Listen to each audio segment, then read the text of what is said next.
All right, strap in, everyone, because today we're diving deep into, you guessed it, the destruction of Krypton. But hold on, this isn't your typical planet explodes baby in a rocket story. We're cracking open Absolute Superman issue 5 to uncover some fresh twists in Last Dust of Krypton. And trust me, it's worth the read.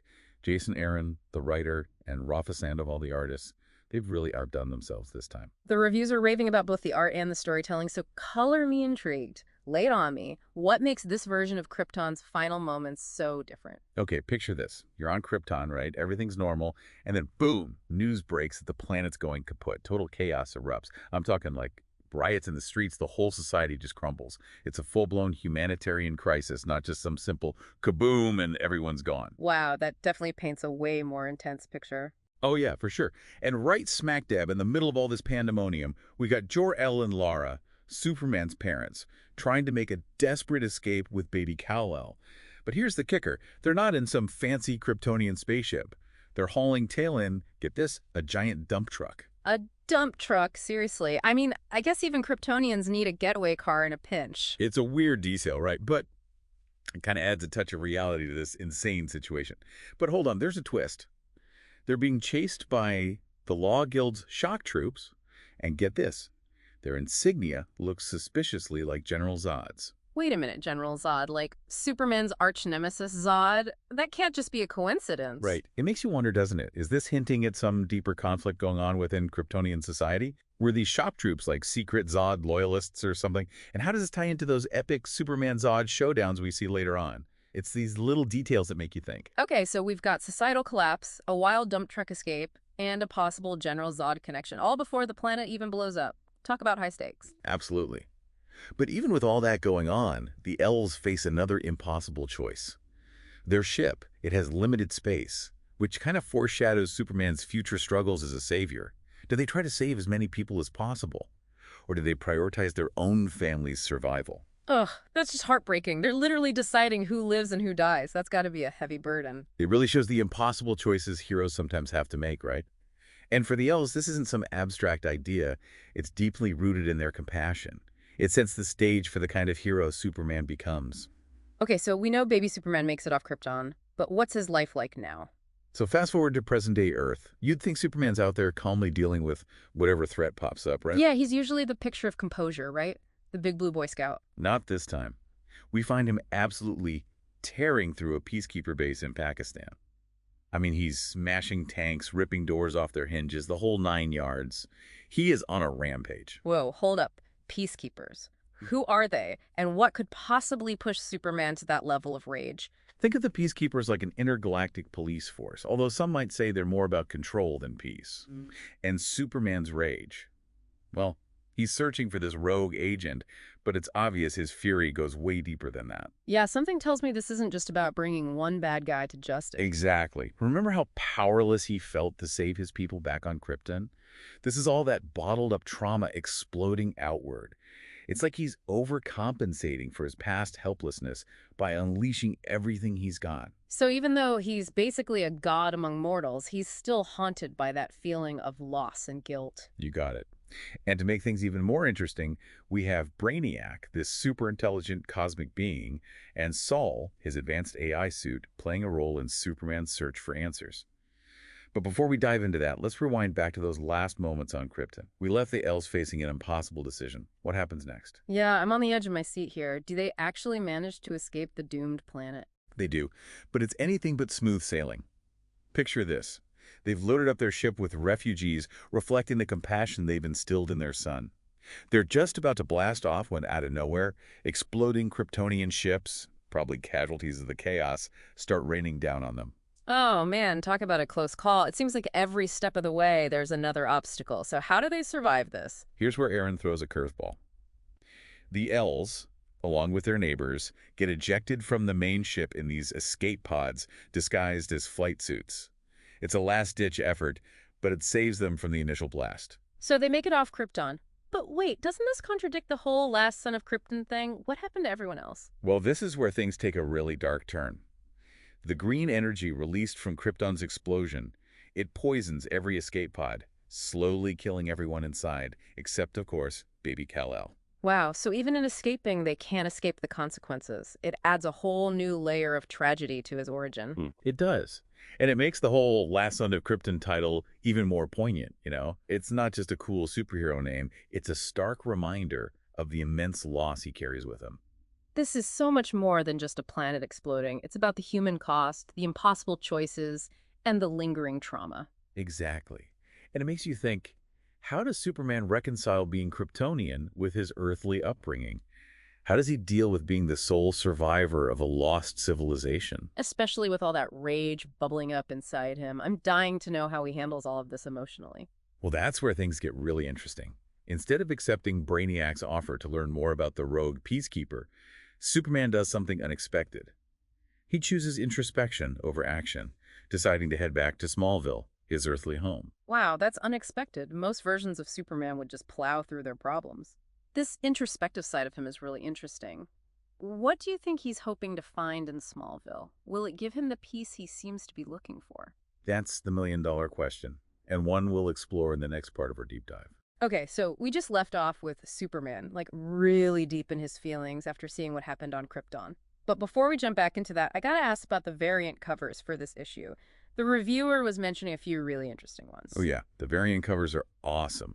The main one by Rafa Sandoval, it's pretty striking. It shows Superman kneeling in front of, exploding Krypton, and the planet's energy is like fueling the energy blasts from his fists. So it's like a visual metaphor for how his home planet shaped him, right? Both physically and emotionally. Yeah, exactly. It's really powerful. There are a couple other cool ones too. The reviewer wasn't as crazy about Sean Murphy's cover though. It shows Superman holding up a tank, like all heroic and stuff, but the art style wasn't really doing it for him. It's funny how art can be like that, right? Some stuff just clicks with you and some doesn't. Were there any others that stood out to you? There's one by Jay Lee that's really cool. It's Superman, but in this like super stylized noir kind of way, fighting this robotic creature, it gives the whole story a totally different vibe, almost like a horror comic. I love that. It's like ear cover gives you a different lens to see the story through. That's a great way to put it. And then there's Derek Robertson's, which is more focused on the present day conflict. It shows Superman like right in the middle of a fight with the peacekeepers. It's a good contrast to the more symbolic covers, reminding you that the story isn't just about Krypton's past, but also about what Superman's going through right now on Earth. I love how variant covers can do that, you Yeah. know? They can show you all these different facets of the same story. So we've seen Krypton's destruction from a few angles now. The El's escape, the societal collapse, and now the impact it's having on Superman in the present. It's a really comprehensive look at this like pivotal moment in his life. Yeah, and Aaron does a great job of weaving all those different threads together. It's not just about the planet blowing up, it's about the cost, Yeah. the ripples it sends out and the trauma that lingers. You know what really stuck with me? That scene where the El's escape pod almost gets blown up by those other Kryptonian ships. Well, Talk about adding insult to injury. They were so close to freedom. Right. That was a really intense moment. It shows how much danger there was, like everywhere, not just on the planet itself. And it really drives home the point that survival was pretty random, no matter how well they planned. It makes you wonder, what if those other escape pods had made it? What if Kal-El hadn't been alone? Would he still be Superman, the beacon of hope we know and love? That's a great question.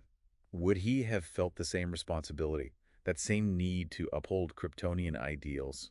Or would having other survivors around have changed his path, maybe made him more grounded, less isolated? It makes you think about how our experiences, especially those early ones, really shape who we are. Totally. And it makes you realize what a huge burden Kal-El carries as the sole survivor. He's representing a whole civilization, their hopes and dreams, and yeah, even their failures. That's a lot for anyone to carry, even someone who can bench press a planet. It is. But that's part of what makes Superman so compelling, I think. Even after everything he's lost, he chooses to use his powers for good, to be a symbol of hope. It's like he's taking the best of Kryptonian ideals and making them work here on Earth. He's not just a survivor, he's a bridge between two worlds. I like that, a bridge between two worlds. And his story, it reminds us that even when faced with tragedy, we can choose hope, choose resilience, and make a difference. There's so much to unpack there, and it makes me even more curious about Superman's present day struggles. We left him choosing to reflect rather than react. What are your thoughts on that decision? I think it's a turning point in the story. It shows that Superman isn't just driven by rage and grief. He's choosing to step back, think things through, and deal with his emotions before taking action. That's really mature, especially considering what he's been through. It would be easy to just let the anger take over and lash out. For sure. But instead, he chooses self-awareness and restraint. And that choice leads him back to Smallville, a place that represents peace, innocence, and his connection to humanity. Like he's going back to his roots, hoping to find some clarity in all the chaos. Yeah, like he's returning to the source of his earthly identity, looking for answers. But can Smallville really provide that for him? Can the image of his happy childhood really hold up against the weight of his Kryptonian past? That's the big question, and one we'll tackle in the final part of our deep dive. Will Superman find peace in his past, or will those Kryptonian ghosts keep hunting him? Last time we left Superman heading back to Smallville, looking for some kind of peace after reliving Krypton's destruction. Makes you wonder, can a place that represents so much good, so much innocence, actually give him the comfort he needs right now? Right? Like, can a slice of pie at the Kent farm really erase all that pain and trauma? It's a good question. Smallville has always been Superman's safe haven, the place where he could just be Clark Kent. Right. But this time, it feels different. This isn't just a quick visit to recharge his batteries. It feels way heavier than that. Like he's searching for answers, trying to figure out who he is and how to deal with all this grief. Exactly. So as we wrap up this deep dive, I gotta ask, did Absolute Superman number 5, specific like Last Dust of Krypton, live up to the hype? Did it give us that fresh take on Superman's origin story we were hoping for? What do you think? Absolutely, yeah. I mean, Yeah. Jason Aaron took a story we all thought we knew, and he turned it into something like really special. The way he writes these characters, the emotions, how he connects the past and the present, it's just amazing storytelling. And Rafa Sandoval's art. Don't even get me started. It's not just explosions and superheroes posing. It's like you feel the desperation on Krypton. You feel Superman's rage. It's powerful stuff. No, for sure. The art adds a whole other level to the story. Yeah. It's like you're right there in the middle of it, feeling the heat from the planet exploding, the intensity of the fights. So anyone out there looking for a Superman story that goes deeper, that shows you the man behind the symbol, you got to check out Absolute Superman issue 5. It's seriously a must-read, whether you're a longtime fan or just discovering Superman. Couldn't agree more. It's one of those stories that stays with you long after you finish reading it. It really makes you think about what it means to be a hero, the impact of trauma, and how we make choices when things get tough. Speaking of choices, we want to leave you with something to think about. Put yourself in Superman's shoes. If you were the only one left after your whole planet blew up, how would you cope? Would you go looking for revenge? Would you shut yourself off from the world? Or would you try to be a symbol of hope, like Superman? That's a really thought-provoking question. It makes you look inside yourself and think about your own strength. How would you handle that kind of loss? Would you let it define you, or would you find a way to make something good come out of it? And with that, we'll wrap up our deep dive into Absolute Superman issue 5. Thanks for joining us, everyone, and until next time, keep exploring, keep asking questions, and never stop learning.